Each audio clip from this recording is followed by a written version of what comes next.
guys, and welcome back to another video. And I've actually been very busy out here. I just haven't really built anything yet. I had to take all the wood to the dump, so that took a while, plus getting this area cleaned up.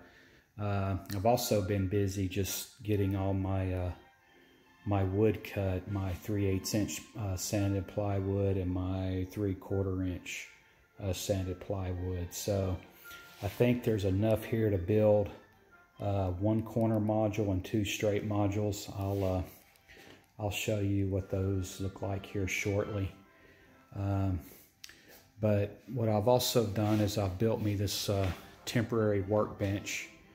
I think this was really a great idea. If you're ever, well, let me show you what I've got, what I've done here. So I've come in, this isn't assembled yet, so I can take this apart here. But as you can see, I've created this this squaring jig. Let me get this other end here. I've created this squaring jig, which should help me assemble the modules. And basically the premise behind it is it's just it's one by ones that I cut and made sure are squared up. And then these black pins that you see, these are actually door hinge pins that I bought at Home Depot for, I don't know, a couple of dollars. Wasn't very much. So they're removable. Anytime I want to use them to square up a module, I can just insert the pins in the holes and we're ready to go. So it's just your typical Fremo design.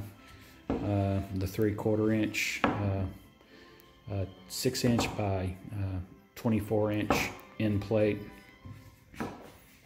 So let's see if I can get this back up here. So basically the framework, and I'm trying not to move the camera around a whole lot.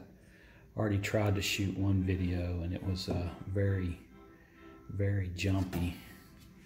So I apologize about that if this one turns out that way too. But anyway, basically the premise is that's what the basic assembly is going to look like at the end. And then on top of here is where the 2 inch extruded foam will sit. I'll have some stringers across here.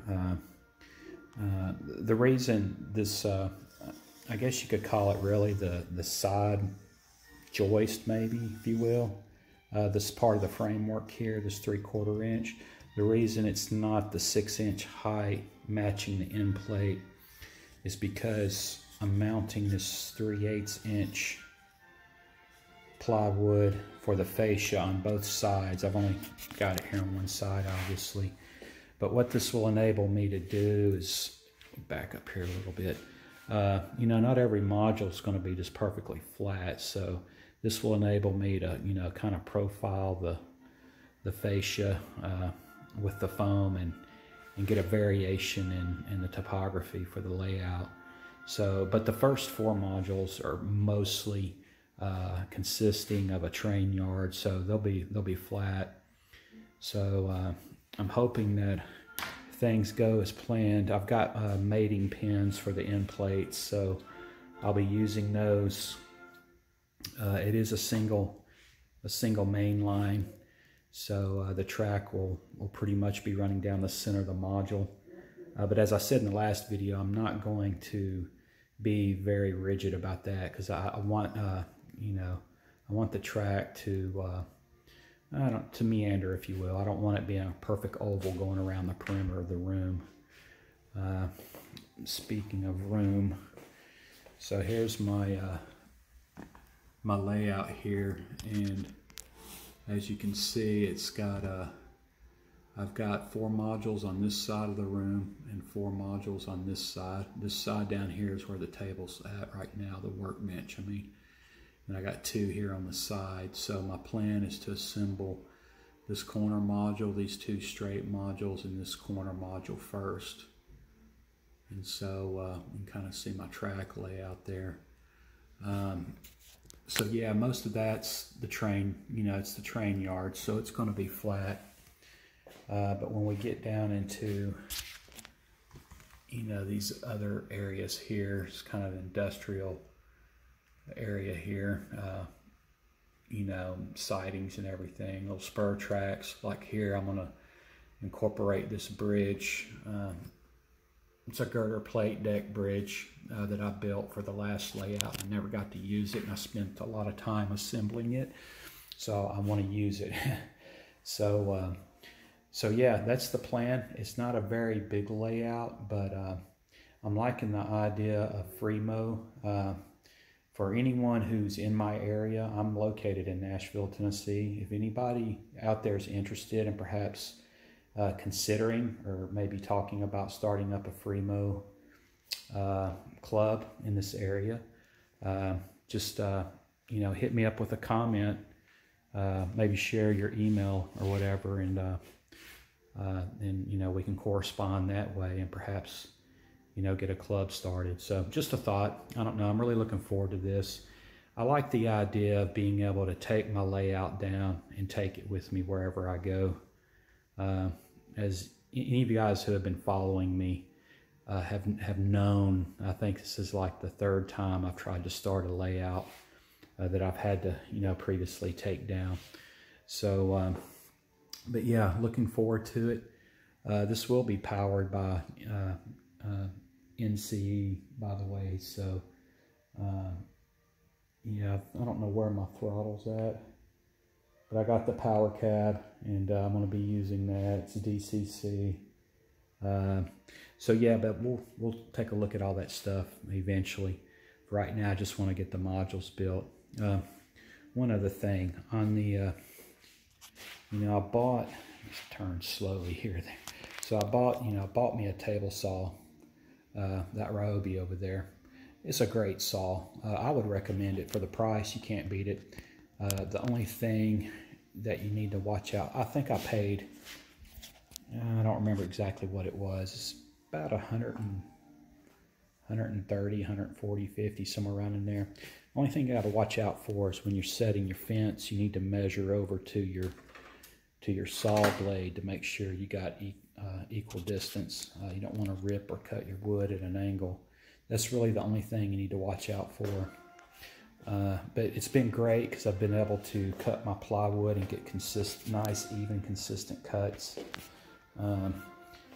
These are actually the legs right here. Let me see if I can show you the design on that. So basically, I went and bought the straightest 2x4s I could, and I ripped these down to 1.5 inch squared pieces. Now these are going to be the legs, but where you've got the 90-degree, lift this up here and look at it this way. There we go. So where you've got the 90-degree corner here, this will be cornering, you know, with the end plate and that side brace that I was just showing you, that side joist, I guess, if you will, on the frame. And so what we'll have here is we'll have going across this 45-degree cut here. There'll be the leg plate that attaches from frame to end plate. This will have I bought some in 3/8 inch, I think it is, insets for threaded insets for inserts. I mean for bolts. So the legs will be removable, and so we'll see how that works out. I think it's going to work out good. Hopefully, we'll only have to have one, you know, kind of stabilizing plate for the legs, and then they'll be adjustable, of course. So that was my design. I got that idea just from furniture, looking up under the tables and stuff here at the house. So, but anyway, so guys, that's where we're at on it. Just wanted to give you a quick update. Next video I post, hopefully I'll have one built. We'll see how it goes. And so yeah, looking forward to getting this thing started. So if you have any comments or questions, please post down below. One other thing I will be starting soon here is more than likely going to be starting some a video series on programming the Arduino. I actually have a programming background, so I think I've been working with it a little bit, and it's it seems pretty straightforward to me, and you know, so I'm hoping to actually use some of the Arduino technology on this layout. So I'll share that with you guys as well. So guys, until the next video, have a great day.